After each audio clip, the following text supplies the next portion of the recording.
Henry and the Elephant. Henry and Gordon were lonely when Thomas left the yard to run his branch line. They missed him very much. They had more work to do. They couldn't wait in the shed till it was time and find their coaches at the platform. Oh, no. They had to get the coaches themselves, and they didn't like that. And then one day a circus came to town, and the engines soon forgot that they were tired. They all wanted to shunt the special trucks and coaches, and they were dreadfully jealous of James when the fat controller told him to pull the train when the circus went away. However, they soon forgot about the animals, as they had plenty of work to do. One morning, Henry was told to take some workmen to a tunnel which was blocked.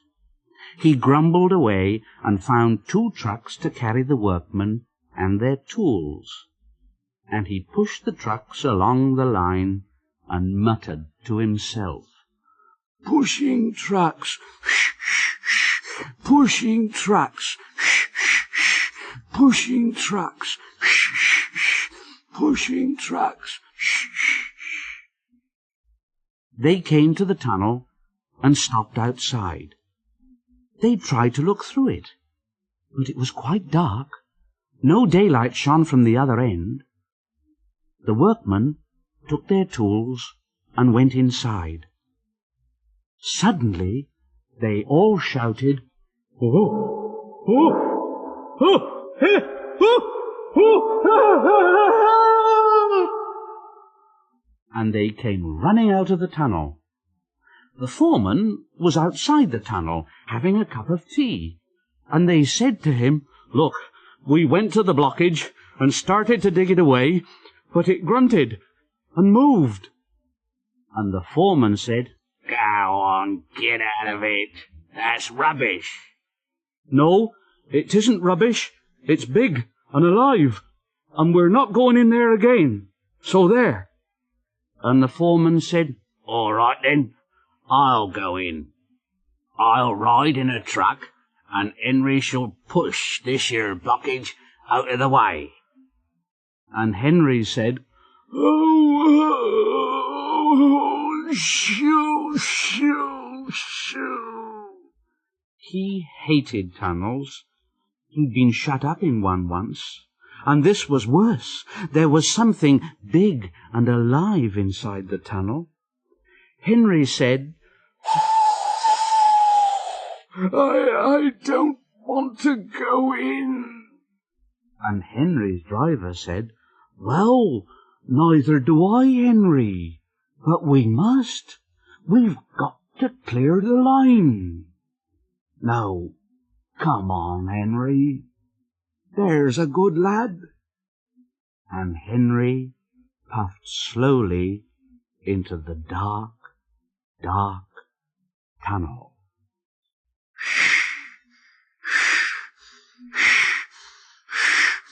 "Oh, dear. Oh, dear. Oh, dear. Oh, what's that?" Henry had bumped into something enormous. Henry's driver shut off steam at once. "What is it, Henry?"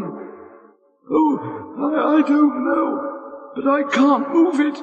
It's moving me. It's pushing me backwards. Oh,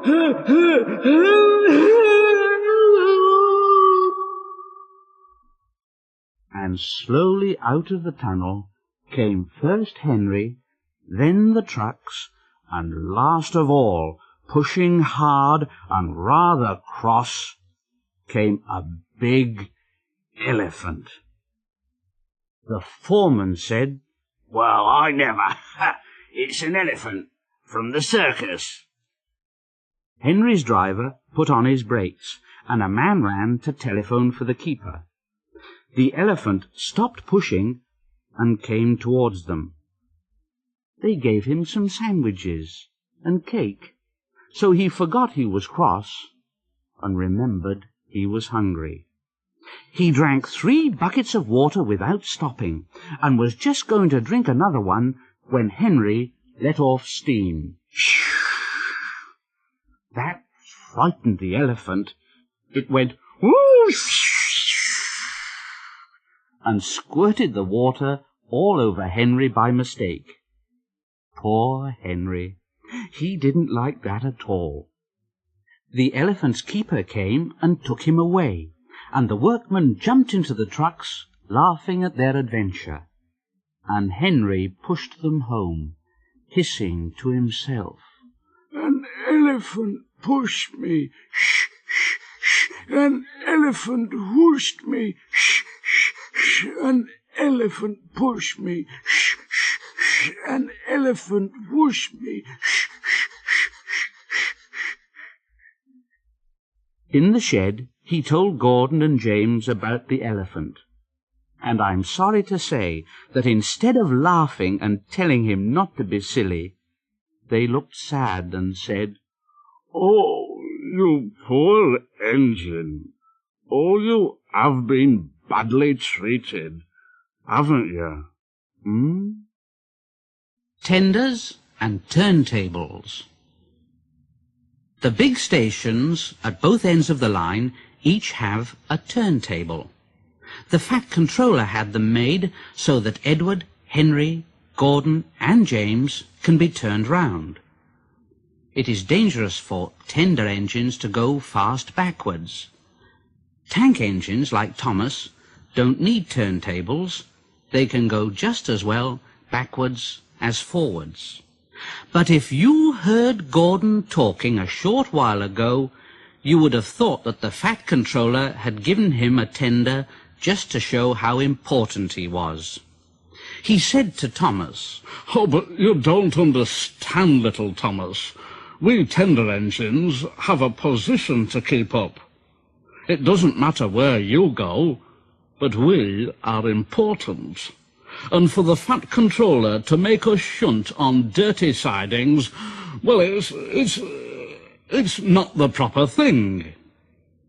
And Gordon puffed away in a dignified manner.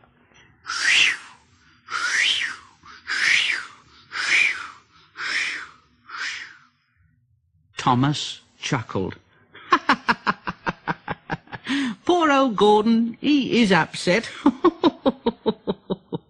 And off he went with the 2 coaches, Annie and Clarabel. Gordon took his coaches and passengers to the terminus and waited until they'd all got out. And then he shunted the coaches to another platform. He was in a bad temper. "It's disgraceful. It's disgraceful. It's disgraceful." And he ran backwards to the turntable. The turntable was in a windy place close to the sea. It was only just big enough for Gordon, and if he was not on it just right, he put it out of balance and made it difficult to turn. But today Gordon was in a bad temper, and the wind was blowing fiercely. Gordon's driver tried to make him stop in the right place, but Gordon wasn't trying. He would not stop in the right place. At last, Gordon's driver said, Oh, I give up. All right then, Gordon. We can't turn you like this because your tender upsets the balance. Now, if you were a nice tank engine, you'd be all right. But you're not. You're a tender engine, and we can't turn you around, so you'll have to pull the next train backwards. So there. When Gordon came to the platform, some little boys shouted out, "Hey, look! Come quick! Here's a new tank engine!" "It isn't, silly.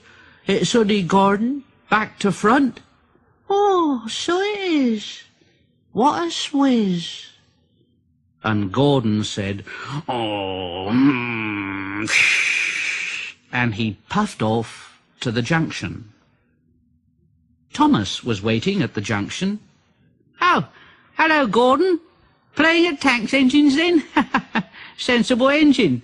Take my advice. Scrap that tender of yours and have a nice banker like mine, hmm?"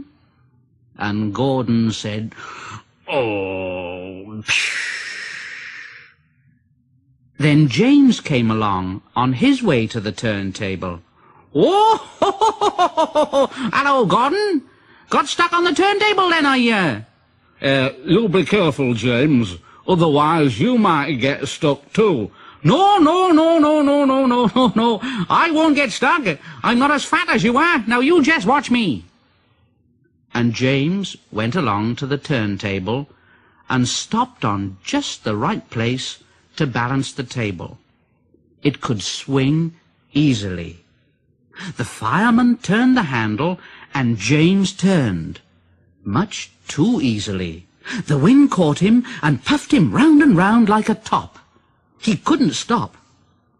He was spinning round and round when Gordon came along. Well, James, what are you doing? Playing roundabouts, hmm?" At last, the wind died down, and James stopped turning and rolled off the table to the engine shed, feeling very, very giddy.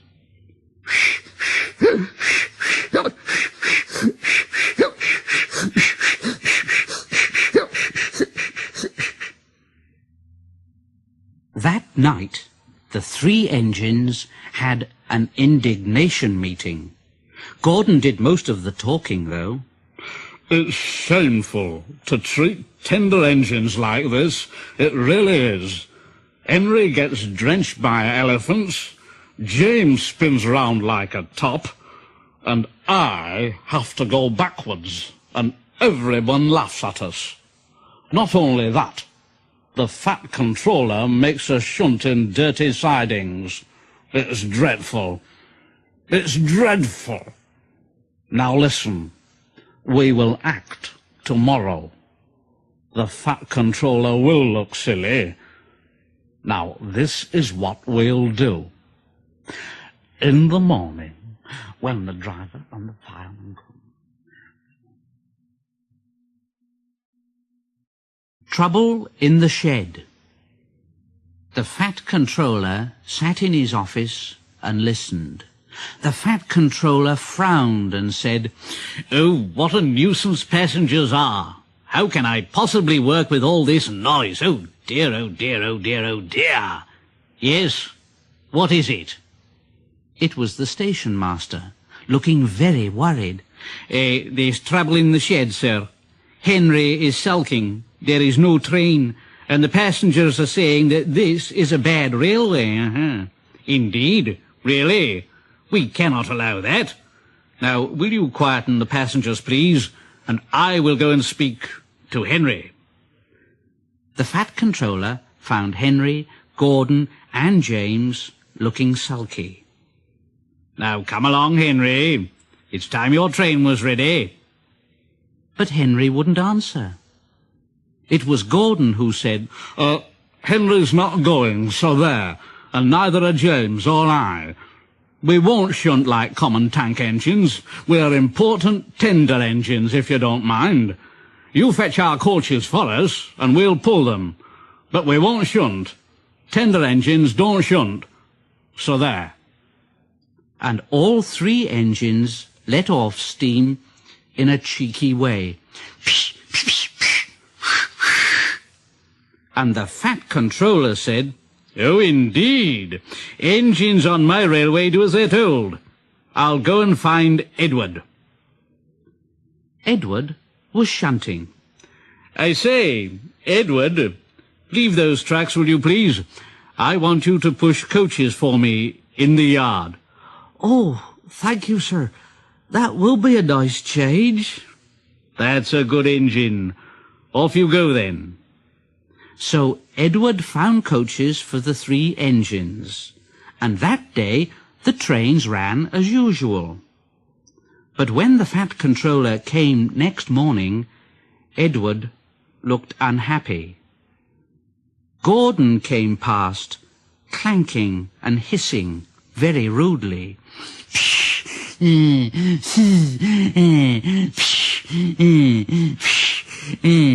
Why, bless me, what a noise! I know. They all hiss at me, sir. They say tender engines don't shunt. And last night they said I had black wheels. I haven't. Have I, sir?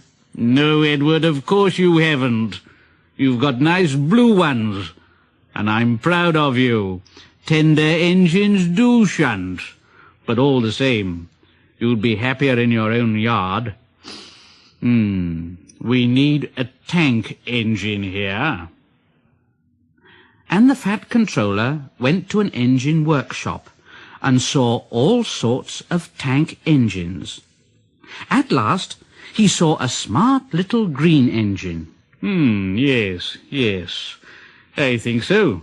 That's the one.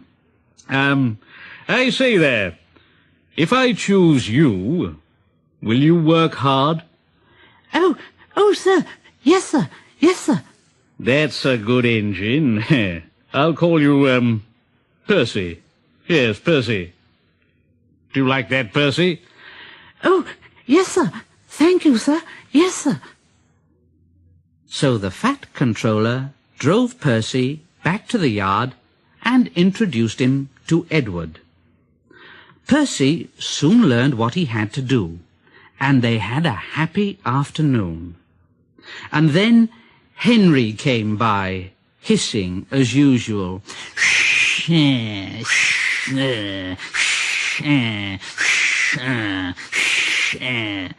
But Percy just went. That really frightened Henry. He jumped and ran away. Edward laughed and said, "Oh, how beautifully you whooshed him, Percy. I can't make a noise like that." "Oh, that's nothing. You should hear them in the workshops.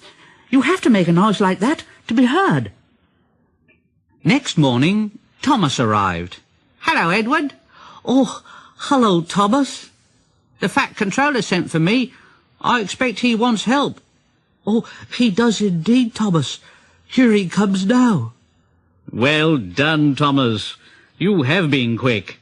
Now listen, Henry, Gordon and James are sulking. They say they won't shunt like common tank engines, so I've shut them up. And I want you both to run the line.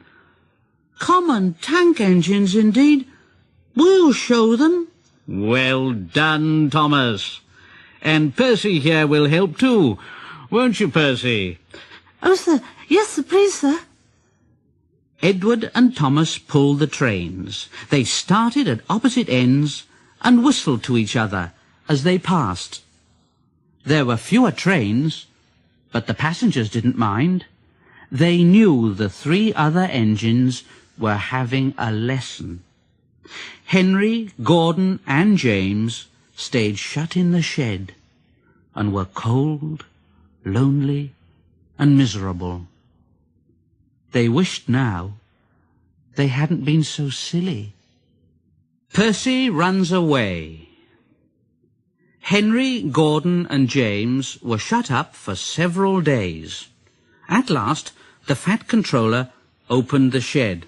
Ah, now then, I hope you're sorry and understand you're not so important after all. Thomas, Edward and Percy have worked the line very nicely. Now they need a change, and I will let you out if you promise to be good. Now, will you? Yes, sir. We will. Yes, sir. We will. Yes, sir. We will. That's right. But please remember, this no shunting nonsense must stop. And the Fat Controller told Edward, Thomas and Percy that they could go and play on the branch line for a few days. They ran off happily and found Annie and Clarabelle at the junction. The two coaches were so pleased to see Thomas again and he took them out for a run at once. Edward and Percy played with the trucks and pushed them into their proper sidings. The trucks made a terrible fuss. They went, oh, oh, oh, oh, oh, oh, oh, oh, oh, oh, stop, stop, stop, stop, stop, stop, stop. But the two engines laughed.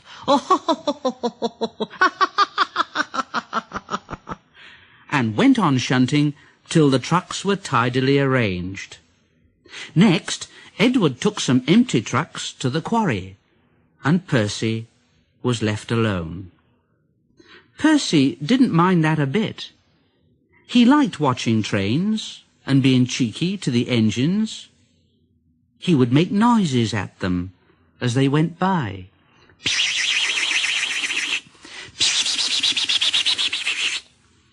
Gordon, Henry, and James got very cross. After a while, he took some trucks over the main line to another siding. When they were tidy, he ran onto the main line again and waited for the signalman to set the points so that he could cross back to the yard. Edward had warned Percy, "Look, be careful, Percy, on the main line.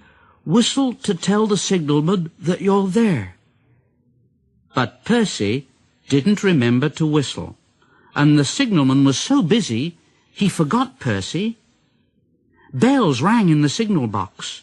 The man answered, saying the line was clear, and set the signals for the next train. Percy waited and waited.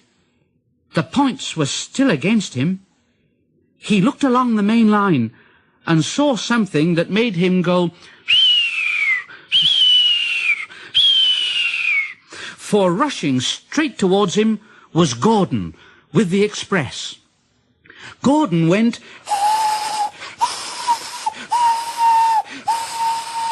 his driver shut off steam and applied the brakes. Percy's driver turned on full steam. "Back, Percy, back!" But Percy's wheels wouldn't turn quickly. Gordon was coming so fast that it seemed he couldn't stop. Percy just shut his eyes and waited for the crash. His driver and fireman jumped out. Gordon yelled, "Oh, oh, get out of my way! Get out of my way! Oh!" Percy opened his eyes. Gordon had stopped with Percy's buffers a few inches from his own. Percy was very, very frightened. He began to move backwards. "I won't stay here, I'll run away. I won't stay here, I'll run away. I won't stay here, I'll run away." He was soon clear of the station and running as fast as he could. He whistled through Edward's station, and he ran right up Gordon's hill without stopping. He was getting tired and wanted to stop, but he couldn't. He had no driver to shut off steam and to apply the brakes. Oh dear, I shall have to run till my wheels wear out. I want to stop. I want to stop. I want to stop. Just then he passed another signal box, and the signalman called out, "I know just what you want, little Percy." He set the points, and Percy puffed wearily onto a nice empty siding, and at the end of the siding was a big bank of earth. Percy was too tired now to care where he went. "I want to stop. I want to stop." Oh, I have stopped. Yes, the big bank of earth had stopped Percy. His bunker was buried in it. The workmen came to dig him out. "Never mind, Percy. You'll feel better after a drink." Presently, Gordon arrived. "Oh, well done, Percy. You know, you started so quickly that you stopped a nasty accident." "Oh, I'm sorry I was cheeky, Gordon. You were clever to stop." Percy now works in the yard and finds coaches for the trains. He's still cheeky, he's that sort of engine. But he's always most careful when he goes on the main line.